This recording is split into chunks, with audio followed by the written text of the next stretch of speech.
Votre nouvelle agence Riverain Tour intercontinentale parisienne est arrivée. Nous vous proposons des offres exclusives vers les Antilles avec 2 bagages de 23 kg et des facilités de paiement en 3 ou 4 fois. Attention, nouvelle offre limitée dans le temps au départ de Paris vers les Antilles ou des Antilles vers Paris pour des déplacements du 1er mai au 30 juin au prix de 606 € avec 2 bagages de 32 kg, voire conditions dans nos agences. Nous organisons des séjours complets comprenant les vols, l'hôtel ou l'hébergement chez l'habitant, des croisières, des circuits ainsi que des locations de voitures avec ou sans chauffeur. Pour tout renseignement, contactez l'agence Riverain Tour Intercontinentale au 16 rue Lamblardy, Paris 12e, métro Doménil, au 09 78 80 13 39.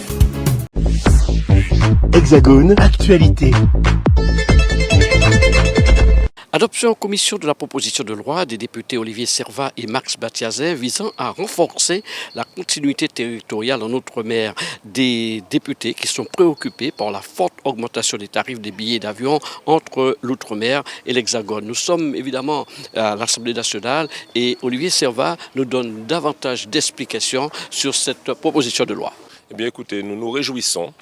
Nous avions dans le cadre de la niche parlementaire LIOT, Liberté, Indépendance, Outre-mer, Territoire, 7 propositions de loi, dont la nôtre, qui représentait les Outre-mer. Et je dois signaler que c'est la seule qui a été validée, votée en commission à l'unanimité de l'ensemble des députés présents, majorité opposition. Donc c'est un bon signal. Alors, nous avions 4 articles.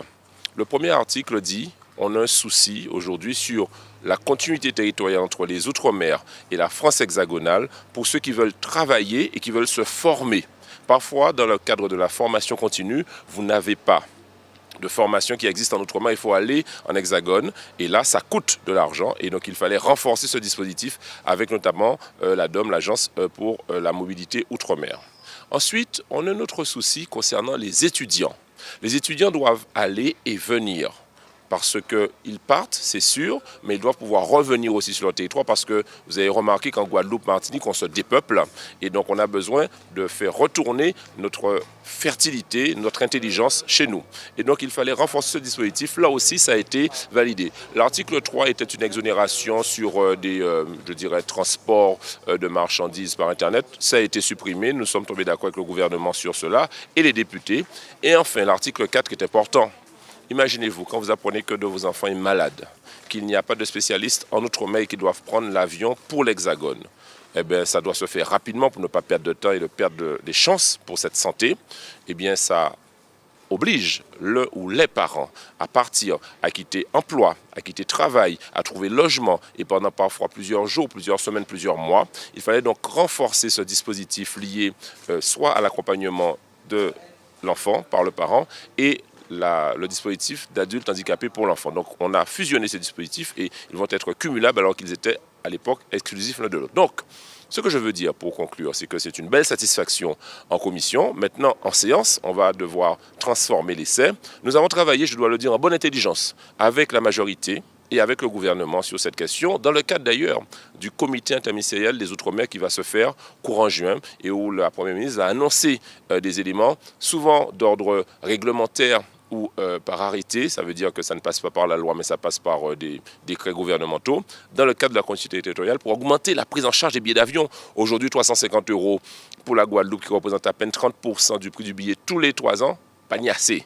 Il faut qu'on monte ça à 80-90%. Je crois que le ministre est attentif. Eh bien, nous attendrons ces réponses très précisément en séance le 8 pour qu'il puisse confirmer ce que nous avons convenu dans le cadre de cette commission. Cependant, les vacances, c'est pour bientôt et les ultramarins auront beaucoup de difficultés cet été à pouvoir partir vers les Antilles. Justement, en raison de ces prix exorbitants, ils en parlent et nous en parlent souvent.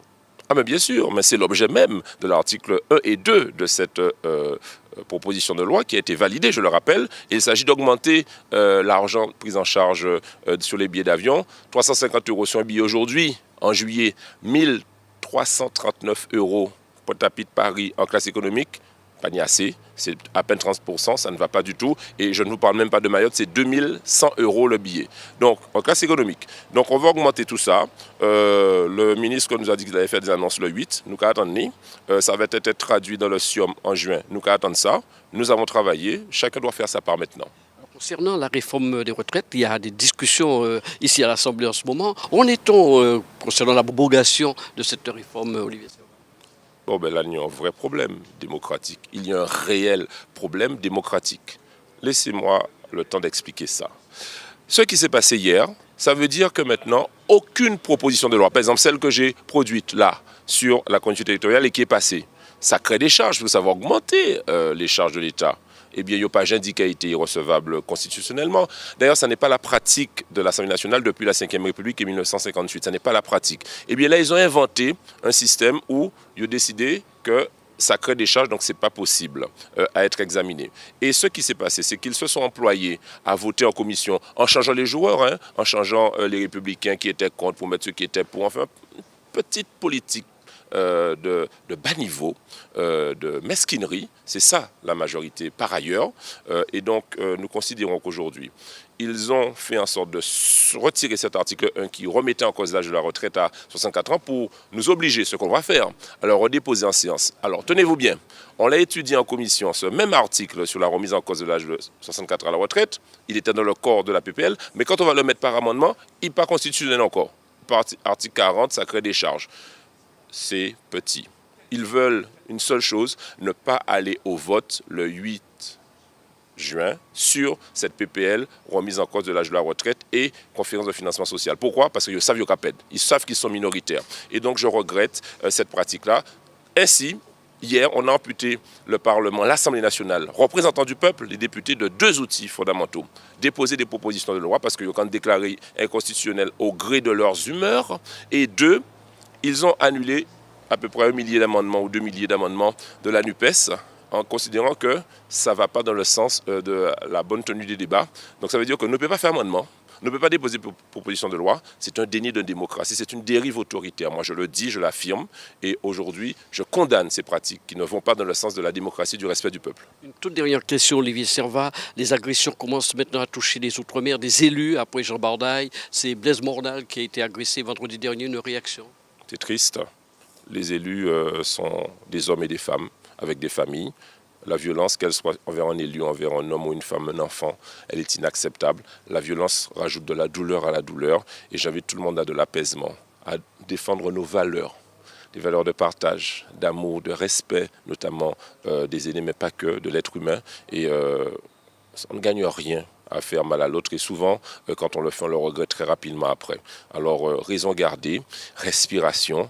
Dans les Outre-mer, on vit dans des beaux endroits. Parfois, il y a de la souffrance, il y a de la tension, il faut l'entendre. Il faut qu'on trouve aussi, les responsables publics, des solutions pour soulager cette souffrance. Mais enfin, la violence n'est jamais une solution. Outremernews.fr, le site de l'actualité Outre-mer, 24 heures sur 24 et 7 jours sur 7. Retrouvez la chaîne Outremer News sur YouTube.